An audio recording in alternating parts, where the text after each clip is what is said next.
तो जहाँ तक पिछले लेक्चर की बात है, मैंने आप सभी को पिछले लेक्चर में बताया था जो गणित है, मैथमेटिक्स है, उसका क्या महत्व है। तो आप सभी गणित के महत्व यानी इम्पोर्टेंस ऑफ मैथमेटिक्स से अच्छी तरह वाकिफ हो गए होंगे, यानी उससे जानकारी प्राप्त कर लिए होंगे। आज के इस क्लास में मैं आप सभी को मैथ में जो प्राचीन भारत में क्या मैथमेटिक्स का विकास हुआ था अथवा नहीं हुआ था, योगदान था कि भी नहीं था, कि हम लोग ऐसे ही मूर्ख थे, हम लोग विदाउट मैथमेटिक्स जो भी काम था वो कर रहे थे, क्या ऐसा वास्तव में सत्य है या कुछ इसके ठीक विपरीत बातें हैं, ठीक उल्टी बातें हैं। तो आज उसको जानने का प्रयास करेंगे। आज का मेरा टॉपिक का नाम है प्राचीन एवं मध्यकालीन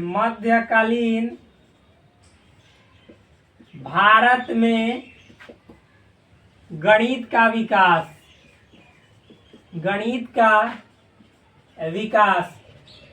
और एक एक बात याद रखिएगा, मैं आप सभी दोस्तों से यह एक तरह से अनुरोध कर रहा हूं कि प्लीज भाई आप वीडियो को देखें, तो लाइन से देखें, तभी आपको समझ में बातें आएगा, अथवा जो बात है वह कभी भी समझ में नहीं आएगा कंप्लीटली रूप से। यानी अच्छी तरह से, पूरी तरह से बातें यदि आपको समझनी है तो सर्वप्रथम आपको जो यहाँ पे वीडियो को लाइन से दिया जा रहा है, प्रदान किया जा रहा है, उसको लाइन से ही देखना है, तब बातें समझ में आएंगी अथवा नहीं आएंगी।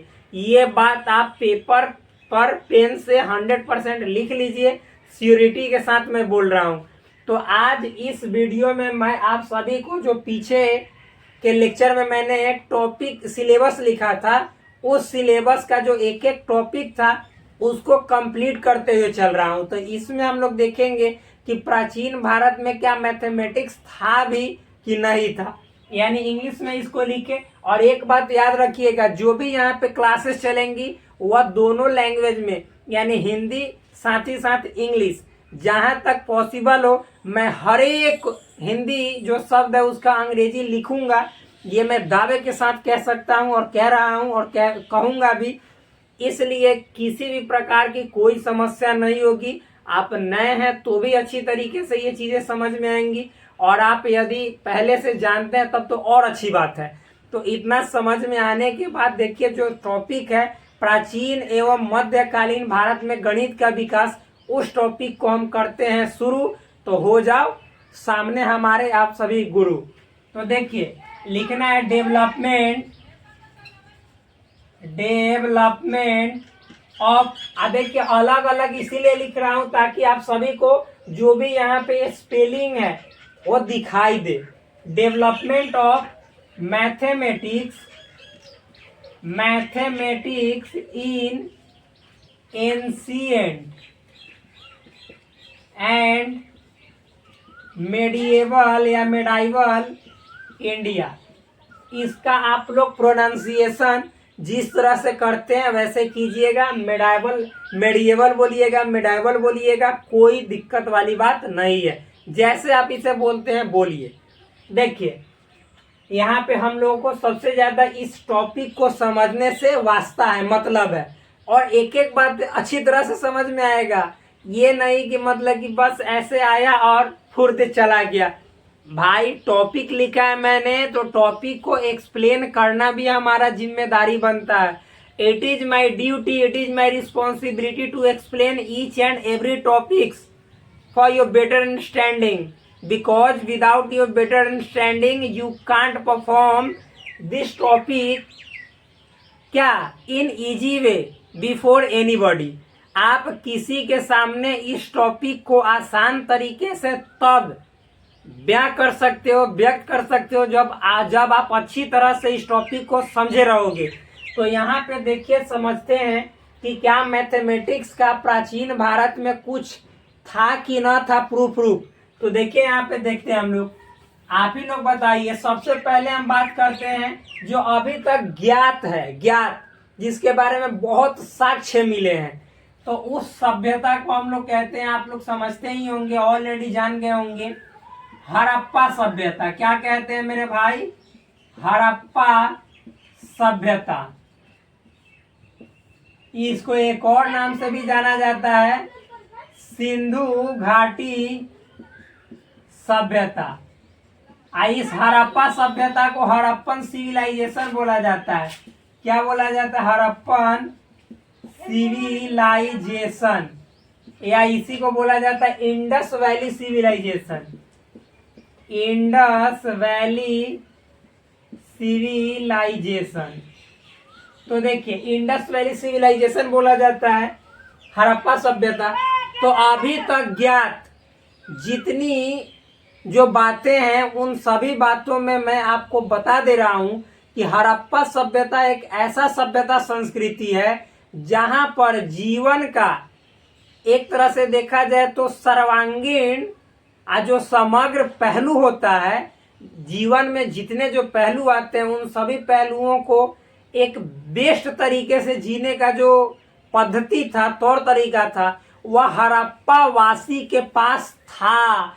आप बोलोगे कि ये कैसे, आप बता सकते हो प्रमाण के साथ, कैसे कह सकते हो?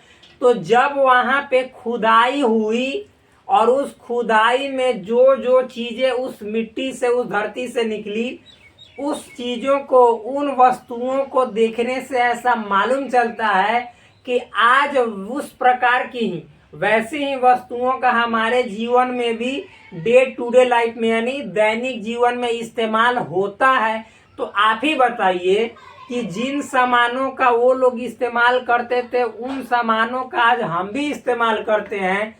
तो इससे क्या वाकिफ होता है, इससे क्या मतलब निकलता है कि वो लोग भी जीवन को जीने के एक अच्छे तरीके से परिचित थे। तो जिस तरह से हम अपने अभी के जीवन जीते हैं तो उसमें अच्छे तरीके कब कहेंगे? जब आपको मैथमेटिक्स का भी ज्ञान अवश्य रूप से हो। तो बिना मैथमेटिक्स के ज्ञान के आप अपना जीवन अभी अच्छे तरीके से नहीं जी सकते हो। तो उसी तरह से वो लोग भी तो उस समय मैथमेटिक्स का यूज करके ही अपने जीवन को जीते होंगे। तब तो वहां पे जो मिली वस्तुएं हैं उन वस्तुओं की समानता हमारे अभी के वर्तमान वस्तुओं से मिलती जुलती है। तो इससे आप समझ सकते हैं कि जो हड़प्पन सिविलाइजेशन है, जो हड़प्पन कल्चर है, वहां पे जो जितने साक्ष्य मिले हैं उन सभी साक्ष्य का वर्तमान के साक्ष्य से जो हमारे पास अभी हैं उससे तालमेल बैठता है। तो देखिए हड़प्पा सभ्यता की यदि बात करें तो ऐसा बोला जाता है कि ये कौन हड़प्पा सभ्यता 3000 ईसा पूर्व के समय की बात है। 3000 ईसा पूर्व। ईसा पूर्व को बीसी कहते हैं। बीसी मतलब बिफोर क्राइस्ट, या इसको बोलते हैं बिफोर कॉमन एरा। क्या? Before common era. क्या बोलते हैं? Before common era. यानी जब जीरो से, ऐसा माना जाता है कि जीरो से, जैसे आज हम लोग कहां तक आ गए हैं तो 2025 तक, वर्तमान समय में ये 2025 में हम लोग वीडियो को शूट कर रहे हैं। तो इस स्थिति में पहुंच गए हैं तो कभी ना कभी जीरो से शुरुआत हुआ होगा। तो उससे 3000 साल पहले इसका मतलब होता है। यानी अभी से जोड़ेंगे तो लगभग 5000 साल पहले। क्या? 5000 वर्ष ये पुरानी बात है। 5000 वर्ष पुरानी बात, जिस समय में यूरोप वासी, जो अमेरिकन लोग थे, फिर यूरोप के लोग थे, ये सब यूरोप मतलब कहे तो जिन्होंने हम पे आक्रमण किया, यूनाइटेड किंगडम तक, किंगडम का जो यूके बोलते उसका तो नामो निशान नहीं होगा। फिर मतलब कि जो फ्रांस, जर्मनी वगैरह वगैरह जो भी बोलते हैं वो सब कुछ नहीं था उस समय। जिस समय हमारे यहाँ पे लोग शहर बनाकर रहना जानते थे, शहर सिटी लाइफ जीवन जीते थे, उस समय वो लोग वहां पे समझिए तो सही से मड़ई, जो फूस बोलते हैं ना, फूस का मकान, मड़ई का मकान, खड़ का मकान, वो भी नहीं बनाना जानते थे।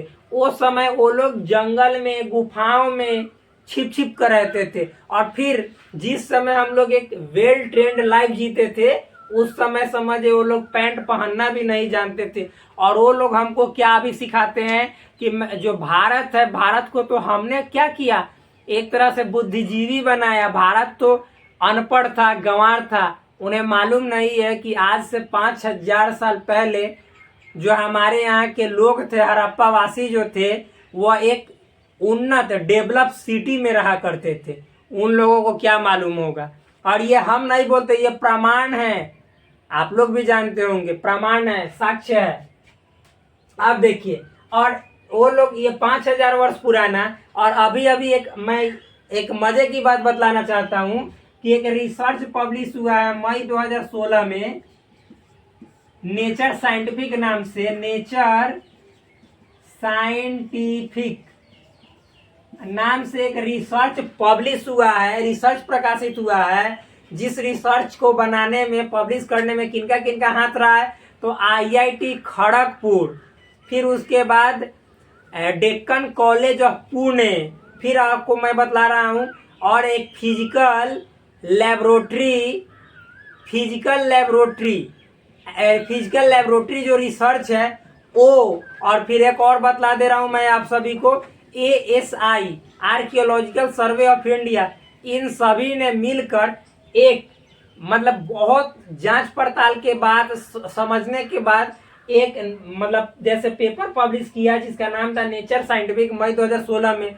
तो उन सभी ने ये दावा के साथ कहा है, दावा किया है, बहुत ऐसे शोध किए उन्होंने, तब ये पेपर पब्लिश किए हैं कि जो हड़प्पा सिविलाइजेशन है, जो हड़प्पा कल्चर है, वह 5,000 वर्ष पुराना नहीं बल्कि 8,000 वर्ष पुराना है। 8,000 वर्ष पुराना है, ये दावे के साथ उन्होंने कहा है। ये मतलब आप जाकर देख सकते हैं, नेचर साइंटिफिक नाम से एक रिसर्च पब्लिश हुआ है, उसको आप विजिट कीजिएगा, तो उसको आप पढ़िएगा, तो उसमें एक एक बात, जो हड़प्पा सिविलाइजेशन के एज, मतलब कितना पुराना है, इससे संबंधित बातें मिल जाएंगी। प्रमाण भी दिया हुआ है, साक्ष्य भी दिया हुआ है, ऐसा ऐसा प्रमाण मिला है, जिस प्रमाण के अनुसार, आधार पर आप कह सकते हैं कि ये वास्तव में इतना, जैसे मात्र 5,000 वर्ष पुराना नहीं बल्कि 8,000 वर्ष पुराना, उन्होंने दावे के साथ कहा है। एक का हाथ नहीं रहा है, बहुत लोगों का हाथ रहा है, अलग अलग इंस्टीट्यूशंस का अपना इसमें एक तरह से योगदान रहा है इस पेपर को पब्लिश करने में। आप जाके देखिएगा। तो देखिए, आप समझिए कि हड़प्पा सिविलाइजेशन में क्या मैथमेटिक्स का यूज होता था, तो जी हाँ होता था। आप जब हड़प्पा कल्चर की, सिविलाइजेशन की, जो देखिएगा सड़क निर्माण योजना, क्या सड़क निर्माण योजना, आप बताइए, ये सड़क निर्माण योजना इस तरह से थे, मतलब 90 डिग्री के एंगल पे, और ये जो हम लोग चौराहा बोलते हैं, तो इस तरह से ये चौराहा होता था यहाँ पे, यानी चारों तरफ से आकर रोड जहाँ पे मिलता था वो चौराहा होता था। और ये जो सड़क थे ये 90 डिग्री के एंगल में थे। और एक बात और इस सड़क के ऐसे किनारे किनारे घर, महल, मकान, जो भी बोल सकते वो बने हुए थे। अब आप ही बताइए कि ये जो सिटी बना है ये ऐसे बनता है तो कब बनता है? एक प्लानिंग के तहत। कहने का मतलब है कि ये जो हड़प्पा घाटी सभ्यता जो है, वहाँ के जितने जो शहर थे, हड़प्पा घाटी कहने का मतलब है मेरे भाई, इसमें बहुत चीजें आ जाती हैं। देखिए, हड़प्पा सभ्यता कहेंगे तो इसमें आ जाता है, आप अभी देखिएगा, लोथल का भी जिक्र हो जाएगा, लोथल जगह, फिर उसके बाद लोथल, कालीबंगा, फिर और देखिए दिखाते हैं मोहनजोदड़ो, फिर राखीगढ़ी, फिर उसके बाद आप यहाँ पे लिखेंगे राखीगढ़ी हो गया, लोथल, कालीबंगा, मोहनजोदड़ो, राखीगढ़ी, फिर सूतका गेंडोर, और देखिए फिर उसके बाद चनहुद्रो,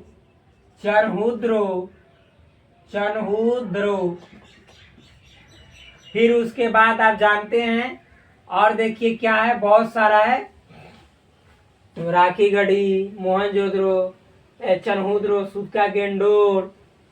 फिर देखिए आप यहाँ पे लिख सकते हैं, क्या है, मान लीजिए यहाँ पे दैती, फिर देसलपुर, क्या देसलपुर, और है इधर आप देखेंगे तो दैमाबाद, क्या दैमाबाद, बहुत तरह के ऐसे ऐसे स्थल मिले हैं। ये स्थल है, जगह के नाम है जहां पे ऐसी ऐसी चीजें मिली हैं, जिन चीजों को देखिएगा आप तो आपको पूरा तरह से भरोसा हो जाएगा कि बिना मैथ के, बिना मैथमेटिक्स के ज्ञान के इन चीजों का निर्माण असंभव था। यानी बिना मैथ के, जो मैथमेटिक्स होता है उसका प्रॉपर नॉलेज आपके पास नहीं होगा तो जो चीजें वहां पे मिली है उन चीजों को बनाना असंभव होगा। जैसे बताता हूँ, मतलब इन देखिए सिंधु घाटी सभ्यता कहेंगे तो इसका मतलब ये सभी हो जाता है। तो यहां से आपको मैं इसको मिटा देता हूं भाई।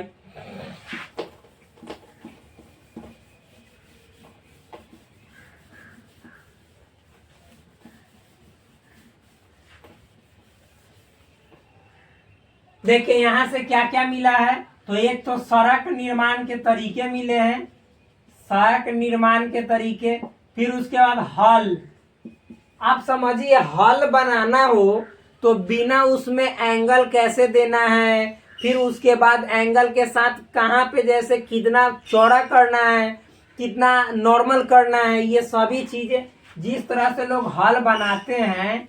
मान लीजिए कि आप लोग तो देखे होंगे, ऐसे रहता है, ऐसे रहता है हल, इससे मतलब कि जैसे जोता जाता है। तो हल बनता है तो इसमें बिना एंगल के कितना एंगल पे इसको मोड़ना है ताकि इस बैल को जो है, या जो भी जो सांड से बैल से जोता जाता था तो उसको कम प्रेशर पड़े, मतलब प्रेशर उसके शरीर पे कम है और वो आसानी से खेत जोत देवे। तो इन सभी बातों का ज्ञान यदि मैथमेटिक्स का नॉलेज न हो तो कैसे आप मतलब कर पाएंगे। तो यहाँ पे भी मैथमेटिक्स का सड़क बनाने में तो प्रत्यक्ष रूप से देखा जा रहा है कि मैथमेटिक्स का यूज किया जा रहा था। और आपको बतलाते हैं, चूड़िया जो यहाँ पे मिली है, क्या चूड़िया, तो आप बताइए कि जो चूड़िया वहां पे मिली है तो चूड़िया सर्कुलर शेप में मिली है। तो बिना आपको इन सभी बातों का नॉलेज कि सर्कुलर शेप कैसे बनाना है, तो इसमें मैथमेटिक्स नहीं होगा तो फिर कैसे बनेगा चूड़िया।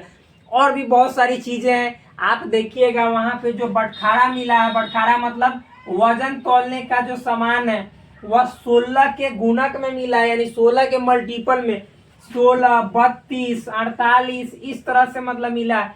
आप ये बात याद रखिएगा कि 16 के गुणक का इस्तेमाल हम लोग आज भी अपने व्यवहारिक जीवन में करते हैं। आप समझते होंगे आज भी लोग 16 को एक मानता है, जिसको कहता है लोग 16 आना।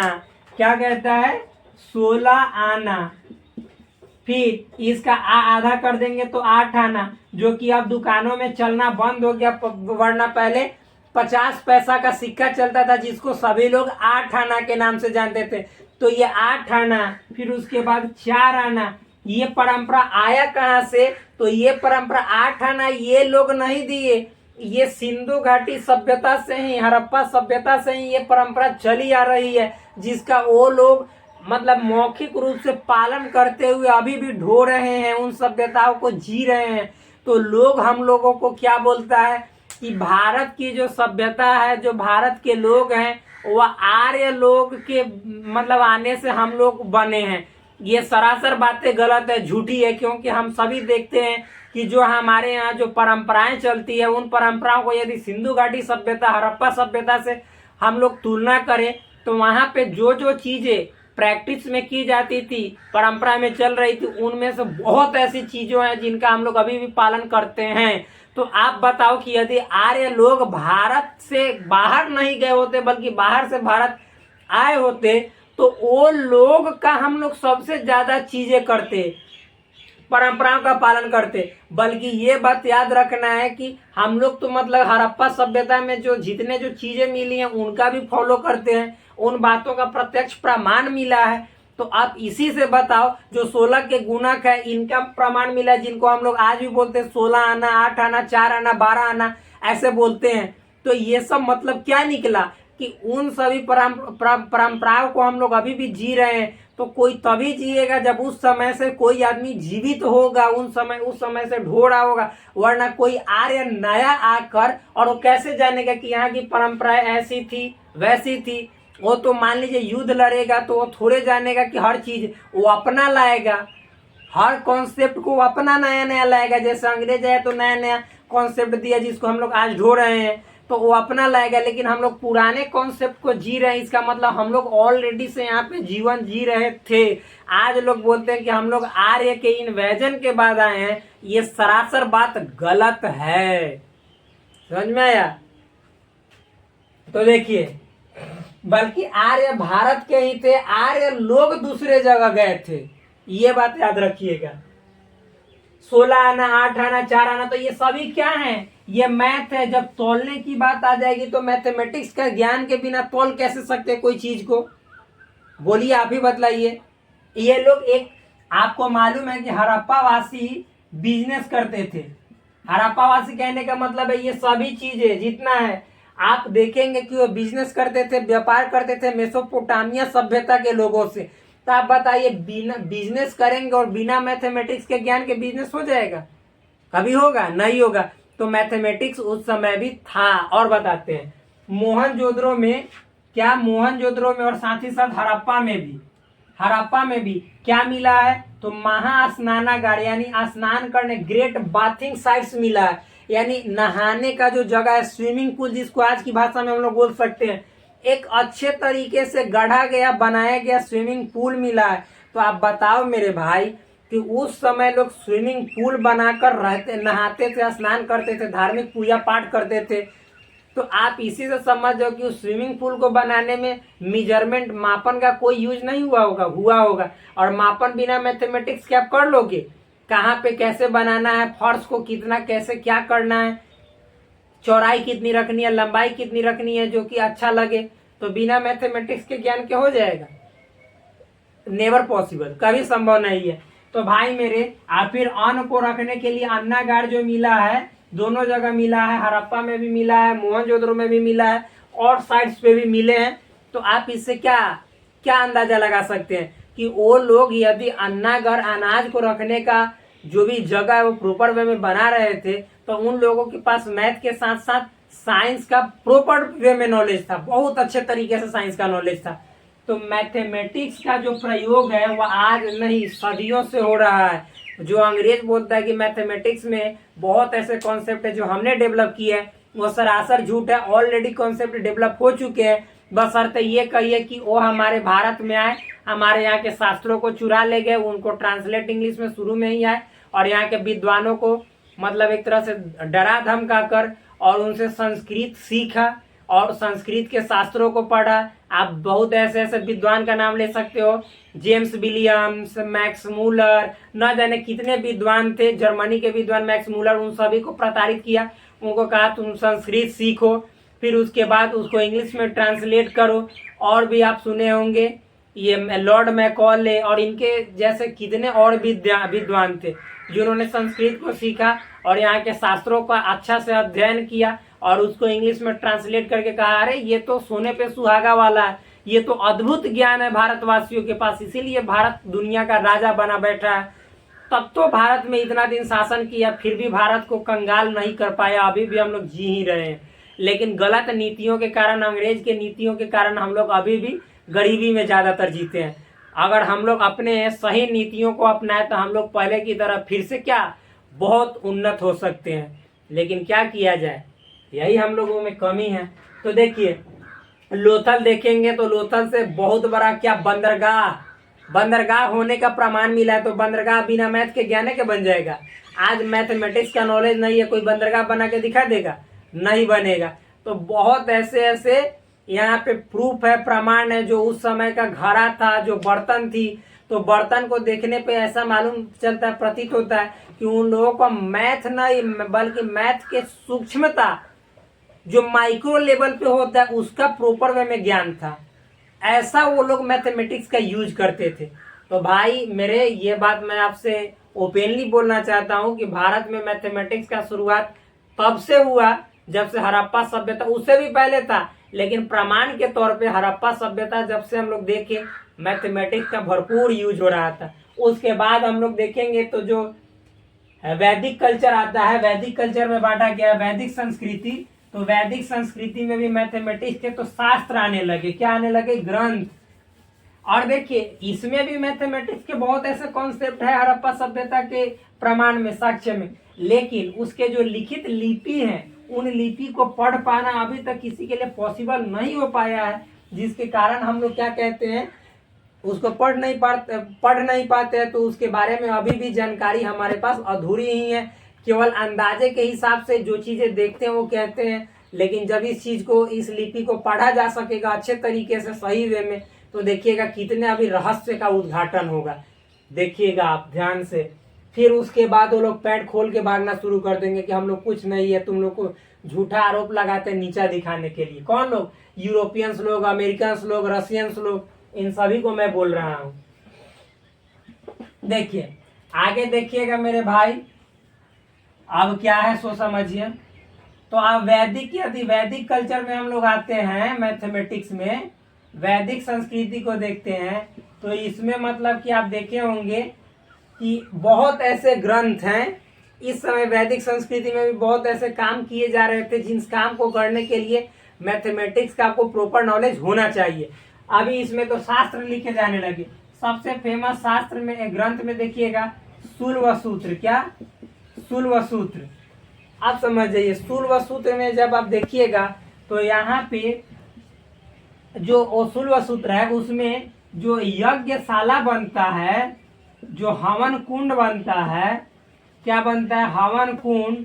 तो उसको बनाने का जो नियम क्या होता है, प्रॉपर एक तरह से रूल क्या है उसको बनाने का, मैथमेटिक्स का एक एक रूल दिया गया इस शूल सूत्र में। और वो भी इसके ज्यामिति के आकार का चित्र बनाया गया है, यानी ज्यामितीय आकार का सचित्र वर्णन किया गया है।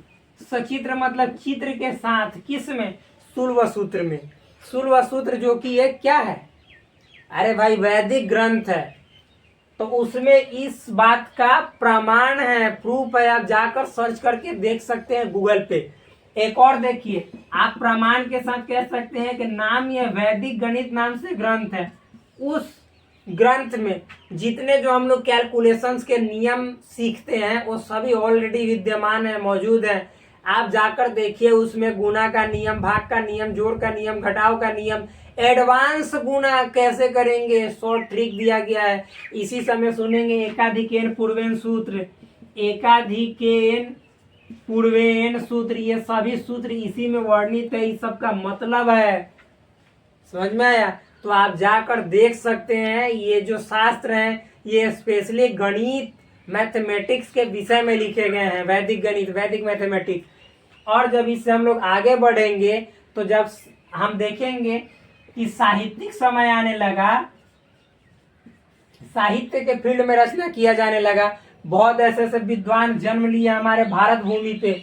आप नाम सुनते होंगे आर्यभट्ट, पहले नाम बतला देता हूँ, वराहमिहिर, वराहमिहिर। फिर आप लोग नाम सुनते होंगे बोधायन, क्या? बोधायन, ब्रह्मगुप्त, ब्रह्मगुप्त। फिर और नाम, बहुत ऐसे नाम है, ब्रह्मगुप्त हो गया, बोधायन हो गया। ये जैसे ये मतलब कि क्या ये पता चला है उससे बोल रहे हैं, वरना कितने ऐसे थे। और बाद में यदि बाद के समय मध्यकालीन में आइएगा तो आप ले लीजिए श्रीधर, श्रीधर। फिर उसके बाद, श्रीधर के बाद आप ले लीजिए भास्कराचार्य, भास्कराचार्य। और आधुनिक में तो मैथ के सबसे, ये दिखाई दे रहा है कि ना, देख लेते हैं एक बार। हाँ भाई, इससे ऊपर लिखना है। अब आधुनिक भारत में आ जाएंगे तो आप जानते हैं ये रामानुजन, रामानुजन। ये सभी लोग मैथ में एक दूसरे को छक्के छुड़ाने वाले थे। आप देखिए, ये जो आर्यभट्ट थे, कौन? आर्यभट्ट। आर्यभट्ट मैथमेटिक्स के विद्वान के साथ साथ खगोल विज्ञान के विद्वान थे। खगोल विद्या इनके पास बहुत अधिक थी, इसका भरपूर नॉलेज था। अब बताइए कि इन्होंने जो भी कॉन्सेप्ट, अपने एक पुस्तक है आर्यभट्टियम, क्या? आर्यभट्टियम। तो इसमें इन्होंने बहुत ऐसे इनके श्लोक इसमें पढ़े हैं, तो उन श्लोकों के माध्यम से इन्होंने खगोल विज्ञान के बारे में बहुत सारी जानकारी दी है। पृथ्वी सूर्य के चारों तरफ चक्कर लगाता है, किस कक्षा में लगाता है। फिर उसके बाद आपको यहाँ पे ये बातें भी बतलाई गई हैं कि चंद्र ग्रहण कैसे लगता है, सूर्य ग्रहण कैसे लगता है। इन सभी बातों का समावेश अपने आर्यभट्टियम नामक पुस्तक में किए हैं। तो आप ही बतलाइए कि चंद्र ग्रहण, सूर्य ग्रहण, पृथ्वी की गति, फिर इन्होंने अपने पुस्तक में और भी त्रिगोनोमेट्री से रिलेटेड कॉन्सेप्ट, फिर उसके बाद बीज गणित से संबंधित बातें, बीज गणित अलजेब्रा, समझ में आया, फिर उसके बाद ज्यामिति ज्योमेट्री से संबंधित बातें, और मेरे भाई जो सिंपल जोड़ घटाव गुणा भाग जो होता है, कैलकुलस मतलब वो भी त्रिगोनोमेट्री में ही आ गया।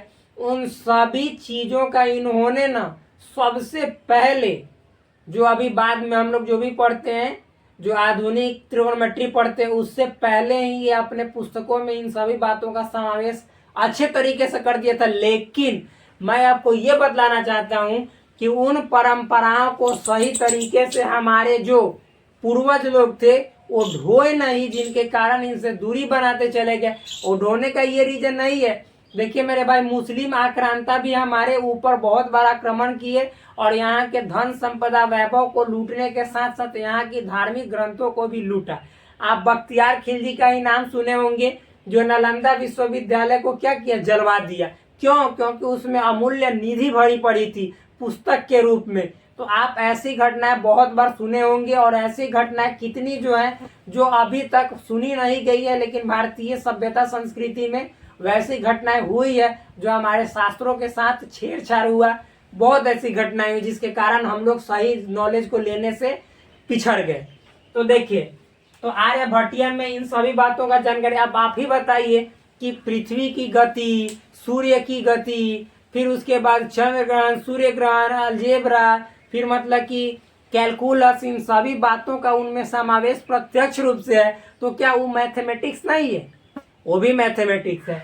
आप ये जो वराहमिहिर है, दूसरा नाम हमने लिखा है वराहमिहिर, वराहमिहिर, तो इन्होंने अपने पुस्तक, एक पुस्तक है इनके द्वारा लिखा, पंच सिद्धांतिका, पंच सिद्धांतिका।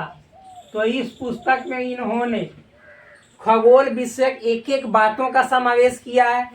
फिर आर्यभट्ट ये भी बताया कि शून्य जो होता है, शून्य का तो पहले से ही प्रयोग होता था, लेकिन इन्होंने शून्य को और ज्यादा इसकी महत्ता को बताया, लोगों के सामने बताया। और शून्य का जो वास्तविक प्रमाण है हमें इनके पुस्तक, आर्यभट्ट के पुस्तक में पहली बार मिलता है। इस कारण हम लोग क्या बोलते हैं कि शून्य का जो खोज है वो आर्यभट्ट ने किया, लेकिन ऐसी बात नहीं है। उससे पहले जो शून्यवाद का सिद्धांत है वह हमारे क्या बौद्ध ग्रंथ में दिए जा चुके हैं। तो शून्य बहुत पहले से आया, लेकिन जो पहला प्रमाण मिला संख्या के रूप में, चिन्ह के रूप में, कि इस तरह से शून्य को लिखा जाता है, तो आर्यभट्ट के ग्रंथ में मिला। इस कारण हम लोग उनको श्रेय देते हैं कि शून्य की खोज इसने की थी। अब आगे देखते हैं वराहमिहिर का जो पंच सिद्धांतिका है, इसमें भी खगोल विषयक बातें हैं, फिर उसके बाद खगोल के साथ साथ मैथमेटिक्स के भी बातें हैं। और मेरे भाई जल भी, जो वराहमिहिर थे जल विज्ञान के भी विद्वान थे, हाइड्रोलॉजी जिसको बोला जाता है।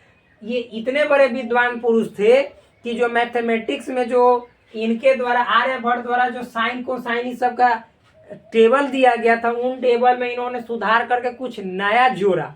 कौन? वराहमिहिर। इनका पुस्तक पढ़िएगा तब समझ में आएगा, क्योंकि यहाँ पे मैं केवल एक्सप्लेन कर रहा हूँ कि क्या वास्तव में प्राचीन एवं मध्य भारत में मैथमेटिक्स था कि नहीं था, क्योंकि यहाँ पे यदि एक्सप्लेन करना चालू करेंगे तो बहुत टाइम लैप्स होगा।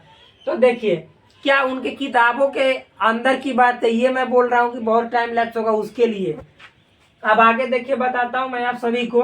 तो पंच सिद्धांतिका में भी देख सकते हैं, वराहमिहिर भी मैथमेटिक्स के बहुत बड़े विद्वान पुरुष थे।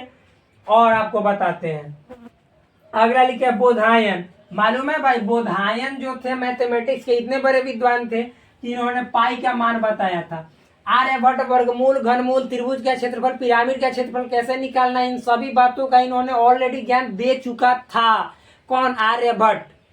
ये देखिए, जो पाई का वैल्यू है ये बोधायन सबसे पहले निकाले थे, प्रैक्टिकली निकाले थे, प्रैक्टिकली। और बोधायन ने ही पाइथागोरस प्रमेय को भी जन्म दिया, जो कि बाद में अपने नाम से पाइथागोरस, मतलब कुछ साल बाद, सैकड़ों वर्ष बाद अपने नाम से कह दिया कि इस फॉर्मूला को जन्म हमने दिया। लेकिन बोधायन उससे कई साल पहले, कई 100 साल पहले दे चुका था पाइथागोरस प्रमेय, जिसको आप लोग जानते हैं कि जो कर्ण का स्क्वायर होता है वह बराबर होता है लंब के स्क्वायर प्लस आधार के स्क्वायर की। तो ये सभी बातें ऑलरेडी हमारे जो ऋषि महर्षि एक तरह से इनको कह सकते थे, विद्वान पुरुष कह सकते हैं थे, उन्होंने ऑलरेडी ये सब कॉन्सेप्ट दे चुके थे। आगे देखिए, ब्रह्मगुप्त मैथ के सबसे बड़े विद्वान, क्या, जिन्होंने अपने ब्रह्म स्फुट सिद्धांत, इनके पुस्तक का नाम है ब्रह्म स्फुट सिद्धांत। उनमें बहुत ऐसी कॉन्सेप्ट्स हैं जो मैथमेटिक्स से संबंधित है, जो आजकल हम लोग उसका इस्तेमाल सीधे सीधे कर लेते हैं। आप जाकर श्रीधर का देखिएगा गणित सार, ये पुस्तक सभी अवेलेबल है, जाइए आप गूगल पे सर्च कीजिए गणित सार ब्रह्म स्फुट सिद्धांत। फिर उसके बाद बोधायन के तो पुस्तक के बारे में ऐसे अभी तक ज्ञात नहीं है, लेकिन आर्यभट्टी हम, ये सभी चीज संस्कृत में जिनका अब इंग्लिश और हिंदी रूपांतरण हो चुका है, उनके श्लोकों का अर्थ क्या है। फिर वराह मिहिर का जाकर पंच सिद्धांतिका देखिए, वैदिक मैथमेटिक्स को जाकर देखिए, सूर्य सूत्र को जाकर देखिए। फिर भास्कराचार्य, श्रीधर का गणित सर जाकर आप चेक कर सकते हैं। ये गणित सर में गुणा, भाग, वर्गमूल, घनमूल और मैथमेटिक्स के बीज गणित और भी चीजें यहाँ पे भरा पड़ा, आप जाकर देखिए अवश्य। फिर भास्कराचार्य, जिनकी पुत्री थी लीलावती, जो मैथमेटिक्स की बहुत बड़ी विद्वान थी, तो लीलावती के नाम पे उन्होंने एक पुस्तक का नाम ही रख दिया, जो लिखा पुस्तक लीलावती रख दिया। आप समझिए जो लीलावती है उसमें मैथमेटिक्स के अच्छे मजेदार तरीकों से मैथमेटिक्स के कॉन्सेप्ट को समझाया गया है। लीलावती नामक पुस्तक में जाकर देख सकते हैं। रामानुजन, इनको कौन भूल सकता है, इनको ये तो कहते हैं, ये तो भगवान को सही साबित कर देते हैं। ये कहते हैं कि, और ये हम सभी के सामने मतलब कि अभी के थे, इन्हीं के जन्म दिवस पे गणित दिवस मनाया जाता है। आप समझ जाइए, ये इतने बड़े विद्वान थे मैथमेटिक्स के कि इनको डॉक्टर हार्डी साहब बुलाए थे। अब समझ जाइए, हार्डी साहब अपने समय के जाने माने व्यक्ति हैं, आधुनिक समय के, तो वो इनको बुलाए थे। इनके इंटेलिजेंस को देखकर, बुद्धि को देखकर, इतने प्रवीण थे, इतने कुशाग्र बुद्धि के थे मैथमेटिक्स में। कितनी भी हार्ड कैलकुलेशंस हो, उसको देखकर उसका आंसर लिख देते थे। समझ जाइए कि इनका कैलकुलेशंस माइंड में कितना फास्ट चलता था।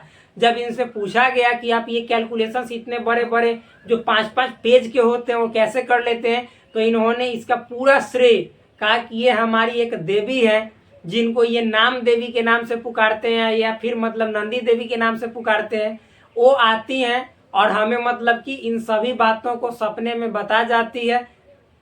समझ जाइए, ये मतलब कि भगवान को सत्य साबित कर दिए। अब इनसे बड़ा समझिए तो भगवान को मानने वाले कौन हो सकते हैं, और इतने बड़े विद्वान पुरुष, इतने जो, लेकिन इन दुर्भाग्य कहिए हमारे भारत की, इनकी कम आयु में ही मृत्यु हो गई। ये ना समझिए तो आउट ऑफ इंडिया जाते और ना इनकी मृत्यु होती, स्वास्थ्य खराब होने के कारण इनकी मृत्यु हो गई। अब समझिए, डॉक्टर रामानुजन से बड़ा विद्वान अभी के समय में कोई नहीं हुआ मैथमेटिक्स के फील्ड में, इतने बड़े विद्वान थे डॉक्टर रामानुजन। दुनिया के कोई भी हार्ड से हार्ड कैलकुलेशंस हो, वो इजी वे में इसको सॉल्व कर देते थे। इनके द्वारा मतलब लिखित बहुत ऐसी पुस्तकें नहीं, फॉर्मूलाज हैं जिन पे अभी भी शोध चलता है, लोग खोज करते हैं, बीए एमए कर लेते हैं उस फॉर्मूला पे कि इसको लाया गया तो कैसे लाया गया। वो जो लिख देते थे वो बात सत्य हो जाता था। तो इनको मतलब कि उस समय में रॉयल सोसाइटी में इसको मेंबर के रूप में शामिल किया गया। इतने बड़े एक तरह से पर्सनालिटी के व्यक्ति थे। और भारत में समझिए तो ऐसे ऐसे कितने और विद्वान थे जिनका कोई नाम भी नहीं जानता है, लेकिन उनका हमारे देश में होना और मैथमेटिक्स का ज्ञान भरपूर होना, ये अपने आप में मायने रखता है। लेकिन हम लोग उनको नहीं जानते हैं, वो अलग बात है। अभी बिहार में ही आरा जिला में मैं आपको बताता हूँ, एक मैथमेटिक्स के बहुत बड़े विद्वान थे जिनका मृत्यु मैं पिछले 2 साल पहले हुआ है शायद। वो बहुत बड़े विद्वान थे, उनका नाम अभी मैं याद नहीं कर पा रहा हूँ, आप लोग जानते होंगे तो अवश्य लिखिएगा भाई। तो ऐसे ऐसे बहुत विद्वान हुए हैं मैथमेटिक्स के हमारे भारत में। तो ये सभी क्या, प्राचीन एवं मध्यकालीन भारत में मैथमेटिक्स का विकास। और ये जो तीसरा टॉपिक लिखे थे इसके बाद वाला चौथा, आधुनिक भारत में ये मैथमेटिक्स के विकास में बहुत ज्यादा मदद करने वाले थे डॉक्टर रामानुजन। और आजकल तो हम लोग जो मैथमेटिक्स पढ़ते हो तो जानते ही हैं, कैलकुलस से लेकर और जितना जो ज्योमेट्री से लेकर सबका अलग अलग पार्ट हो गया है। तो इस तरह से मैं इस वीडियो को यहीं पे समाप्त करता हूँ। फिर आपसे मिलेंगे एक नेक्स्ट वीडियो में, जिस वीडियो में हम बात करेंगे नंबर सिस्टम के बारे में। नंबर सिस्टम यानी संख्या को लिखने का तरीका। नंबर सिस्टम संख्या को लिखने का तरीका, हिंदी में बोले तो संख्या पद्धति। इसमें भी बहुत अच्छी अच्छी बातें होंगी, आपको अच्छी नई नई जानकारी आपके हाथ लगेंगी और आप खुश होकर यहाँ से जाएंगे। जय हिंद साथियों, फिर मिलते हैं आपसे अगले क्लास में। तब तक के लिए धन्यवाद। Bye bye, take care, love you all.